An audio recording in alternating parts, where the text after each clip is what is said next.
प्यारे विद्यार्थियों, नमस्कार। स्वागत है आपका आपके ही अपने YouTube चैनल संस्कृतानुराग पर।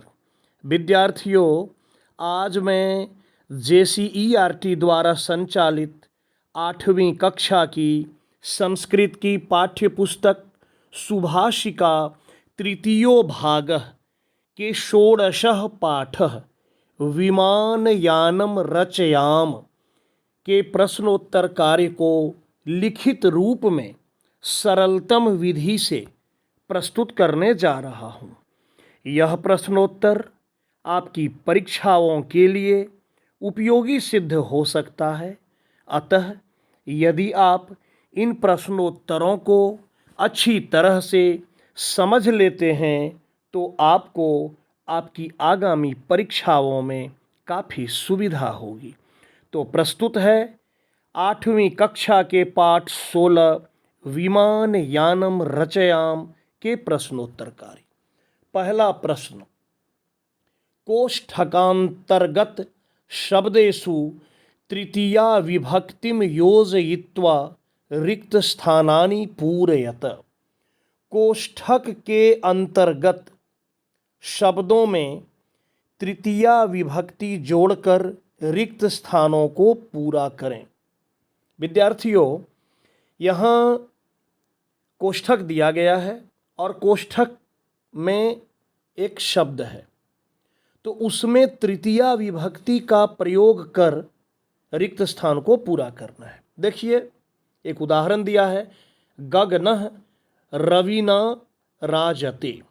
इसमें कोष्ठक में शब्द था रवि और इसका तृतीया विभक्ति हो गया रवीना। अब देखिए क नंबर, सह निर्मलेन रिक्त स्थान है, मुखम प्रक्षालयति और कोष्ठक में है जल, तो जल में तृतीया विभक्ति लगा दिए, तृतीया एक वचन लगाने से हो गया जलेन, तो यहाँ हो गया जलेन। दूसरा है राघवः, रिक्त स्थान है, विहरति और कोष्ठक में शब्द है विमानयान, तो इसमें तृतीया विभक्ति लगाने से हो गया विमानयानेन। पूरा वाक्य हो गया राघवः विमानयानेन विहरति। राघव विमान से या हवाई जहाज से विचरण करता है, भ्रमण करता है। अगला वाक्य, कंठः रिक्त स्थान है, शोभते और कोष्ठक में शब्द है मौक्तिक हार, तो इसमें तृतीया विभक्ति लगाए हो गया मौक्तिक हारेन।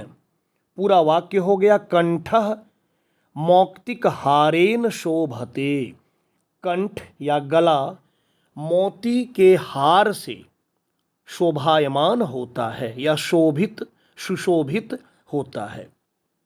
अगला वाक्य, बालकः रिक्त स्थान है, लिखति और कोष्ठक में शब्द है लेखनी।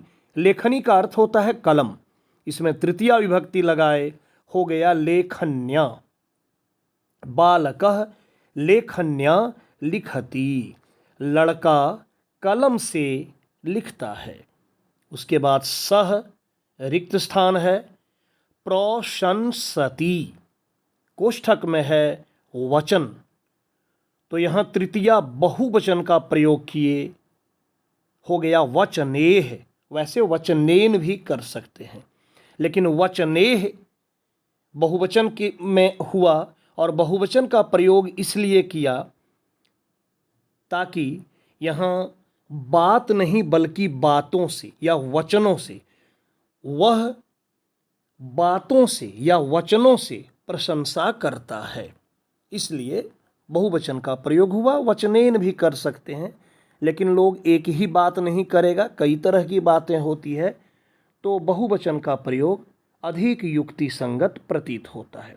आइए दूसरे प्रश्न पर आते हैं, बहुत आसान है। भिन्न वर्गस्य पदम चिनुत, भिन्न वर्ग को चुनना है, ऑड वर्ड को। देखिए एक उदाहरण दिया है, सूर्यः चंद्रः वृक्षः शुक्रः, तो इसमें हो गया वृक्षः, क्योंकि सूर्य चंद्र और शुक्र ये सभी ग्रह हैं, तो हो गया वृक्ष। अब देखिए, पत्राणि, पुष्पाणि, फलानि, मित्राणि। तो पत्राणि पत्ते, पुष्पाणि फूल, फलानि फल और मित्राणि अर्थात मित्र। तो मित्राणि हो गया भिन्न वर्ग। उसके बाद मीनः, कच्छपः, मकरः, खगः। मीनः मछली को कहते हैं, कच्छपः कछुआ को कहते हैं, मकरः मगरमच्छ को कहते हैं। ये सभी पानी में रहते हैं। उसके बाद है खगः। खगः पक्षी या चिड़िया को कहते हैं, इसलिए हो गया खगः। उसके बाद है शशकः, सिंहः, करकटः, गजः। शशकः खरगोश को कहते हैं, सिंहः सिंह या शेर, करकटः केकड़ा को कहते हैं और गजः हाथी को कहते हैं। तो खरगोश, सिंह और हाथी ये सब धरती पर रहने वाले जानवर हैं। और करकटः यह पानी में भी रहता है, वैसे जमीन पर भी चलता है लेकिन पानी में भी रहता है, तो इसलिए हो गया करकटः। उसके बाद मयूराः, चटकाः, कोकिलाः, मंडूकाः। मयूराः मोर, चटकाः चिड़िया, कोकिलाः कोयल, ये सभी पक्षी हैं। और मंडूकाः मेढक को कहते हैं, तो हो गया मंडूकाः। उसके बाद है विद्यालयः, श्यामपट्टः, प्रधानाध्यापकः और है कृषकः। विद्यालय आप जानते हैं, विद्यालय। श्यामपट्टः ब्लैक बोर्ड को कहते हैं, प्रधानाध्यापकः प्रधानाचार्य या प्रधानाध्यापक। तो ये सभी एक दूसरे से मिलते जुलते हैं, विद्यालय से संबंधित है। और कृषकः किसान को कहते हैं, ये अलग हो गया, तो यहाँ कृषकः होगा। तीसरा प्रश्न, पाठात् विशेषण पदम चित्वा विशेष्य पदस्य अग्रे लिखत। पाठ से विशेषण पद को चुनकर विशेष्य पद के आगे लिखना है। एक उदाहरण दिया है, वृक्षम, तो यहाँ हो गया उन्नतम। वृक्ष पेड़, उन्नत ऊंचा। अब देखिए गगने, तो नीले, नीले अर्थात नीला, गगन आकाश को कहते हैं। सोपानम, सोपान कहते हैं सीढ़ी को। और हिमवंतम, हिमवंतम हिम कहते हैं बर्फ को। तो यहाँ था कि हिमवंतम सोपानम, हिमालय की सीढ़ी को। हिमालय में बर्फ ढका रहता है, इसलिए हिमवंतम, यहाँ हिमालय को कहा हिमवंतम सोपानम या सोपानम हिमवंतम। अब देखिए भवनम, भवन कहते हैं घर को। और है इसके लिए हम चुने विशेष्य तुंगम, तुंग कहते हैं ऊंचा, ऊंचा भवन। चौथा प्रश्न, प्रश्नानाम उत्तराणि लिखत। प्रश्नों के उत्तर लिखें। वयम कुत्र वायु विहारम करवाम, हम लोग कहाँ वायु विहार करें। इसका उत्तर, वयम नीले गगने विपुले विमले वायु विहारम करवाम, हम लोग नीले गगन में, नीले आसमान में, विपुले विमले वायु विहारम करवाम। तो ये हो गया इसका उत्तर। वैसे विपुले विमले का अर्थ यदि आप जानना चाहते हैं तो विपुले कहते हैं विस्तृत, विमले निर्मल आकाश। तो विस्तृत अर्थात बहुत बड़ा नीला आकाश में हम लोग वायु विहार करें।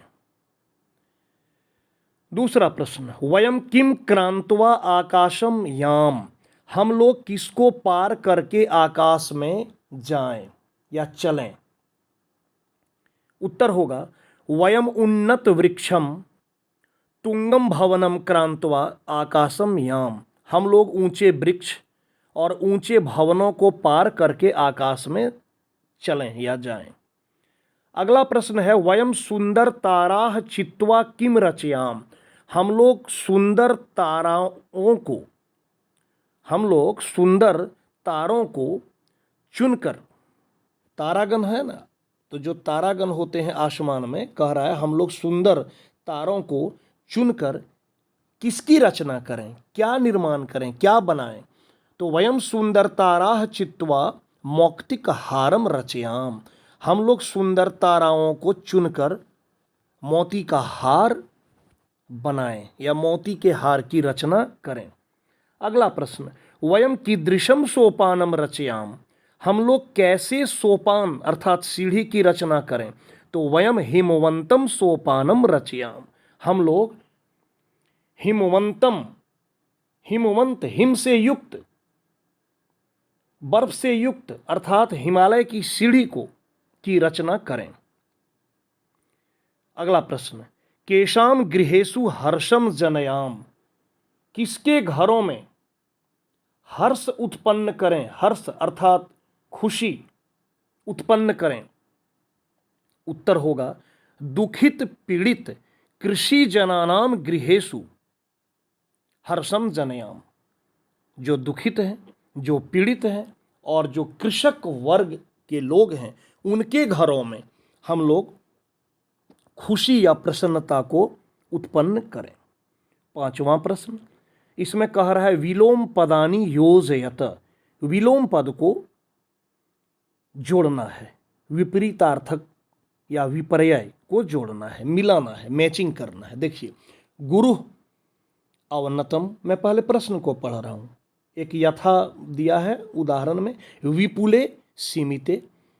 अब देखिए प्रश्न, गुरु अवनतम सुंदर कुरूप गगनम लघु उन्नतम पृथ्वीम पीड़ितः हर्षितः।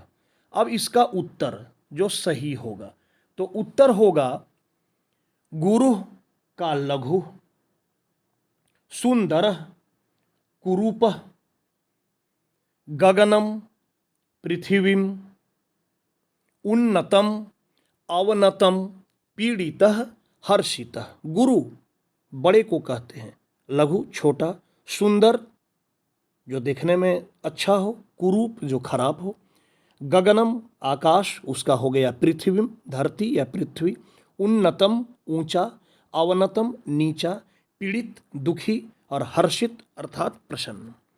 छठा प्रश्न, रेखांकित पदानि आधृत्य प्रश्न निर्माणम कुरुत, रेखांकित पदों को आधार मानकर प्रश्न निर्माण करें। पहला, वयम वायुयानम रचयाम, रेखांकित पद है वायुयानम, प्रश्न बनेगा वयम किम रचयाम और वाक्य के अंत में प्रश्नवाचक चिन्ह। दूसरा, वयम सर्वान ग्रहान गणयाम, रेखांकित पद है ग्रहान, तो वयम सर्वान कान गणयाम, ग्रहान द्वितीय बहुवचन, तो किम शब्द रूप द्वितीय बहुवचन कान पुलिंग में, तो वयम सर्वान कान गणयाम। उसके बाद गौ नंबर, हिमवंतम सोपानम कृत्वा चंद्रलोकम प्रविशाम, तो हिमवंतम सोपानम रेखांकित है, प्रश्न बनेगा किम कृत्वा चंद्रलोकम प्रविशाम। अगला घ नंबर, वयम मौक्तिक हारम रचयाम, इसमें रेखांकित पद है वयम, तो प्रश्न बन गया के मौक्तिक हारम रचयाम। और अंत में है अंबर भूषाम आदायेव ही प्रतियाम, रेखांकित पद है अंबर भूषाम, इसका प्रश्न बनेगा काम आदायेव ही प्रतियाम। तो विद्यार्थियों, ये था आपके पाठ्य पुस्तक का अंतिम पाठ, 16वां पाठ, जिसके प्रश्नोत्तर कार्य को मैं लिखित रूप में आपकी सुविधा के अनुसार प्रस्तुत करने का कार्य किया, ताकि आपको लिखने में या समझने में किसी भी प्रकार की कोई असुविधा न हो, कोई त्रुटि न हो। तो प्यारे छात्रों, अगर आपको मेरा यह वीडियो पसंद आया हो तो कृपया इसे आप लाइक, कमेंट एवं शेयर करके मुझे प्रोत्साहित करने का कार्य करें, ताकि आगे आपके लिए मैं और भी बेहतर एवं उपयोगी वीडियो बनाने का कार्य करता रहूं। साथ ही मेरे इस चैनल संस्कृतानुराग को यदि आप अब तक सब्सक्राइब नहीं किए हैं तो इसे आप अवश्य सब्सक्राइब कर लें एवं नोटिफिकेशन को भी ऑन कर लें, ताकि मेरे द्वारा इस चैनल पर अपलोड किए गए प्रत्येक वीडियो की सूचना सर्वप्रथम आपको प्राप्त हो सके। तो आज के लिए इतना ही। सबों को मेरी ओर से बहुत बहुत धन्यवाद।